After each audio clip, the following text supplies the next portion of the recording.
হিন্দু শাস্ত্রে ব্রহ্মা, বিষ্ণু ও মহেশ্বর, শিব এই তিন দেবতাকে ত্রিমূর্তি বলা হয়। এদের মধ্যে কে শ্রেষ্ঠ এর কোনো একক নির্দিষ্ট উত্তর নেই, কারণ শাস্ত্রীয় ব্যাখ্যা ত্রিমূর্তির প্রত্যেকের আলাদা আলাদা দায়িত্ব।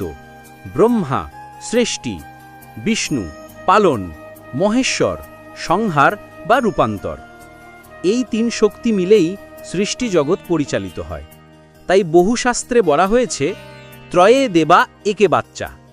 তিন দেবতা আসলে একই পরমব্রহ্মের ভিন্ন ভিন্ন রূপ। ভক্তির দৃষ্টিতে যে দেবতার প্রতি ভক্তের বিশ্বাস বেশি, তার কাছেই সেই দেবতা শ্রেষ্ঠ মনে হয়। বৈষ্ণব মতে বিষ্ণু বা কৃষ্ণ সর্বোচ্চ, শৈব মতে শিব মহাদেব, শাক্ত মতে আদিশক্তি সবার ঊর্ধ্বে। পুরাণে অনেক স্থানে বলা হয়েছে ত্রিমূর্তি পরস্পরের মহিমা জ্ঞাপন করেন।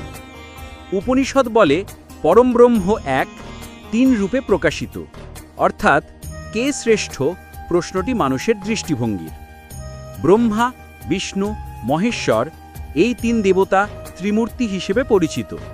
তাদের দায়িত্ব: ব্রহ্মার দায়িত্ব বিশ্বব্রহ্মাণ্ড, জীবজগৎ, প্রকৃতি সব কিছুর সৃষ্টি করেন।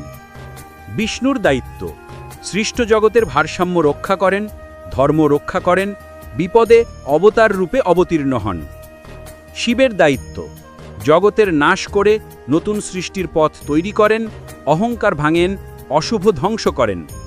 সৃষ্টি, পালন, সংহার এই তিন শক্তি মিলেই বিশ্বচক্র পরিচালিত হয়। সুতরাং নির্দিষ্টভাবে একজনকেই শ্রেষ্ঠ বলা যায় না। হিন্দু ধর্মের মূল ভাবনা সবাই একই পরম সত্তার ভিন্ন প্রকাশ।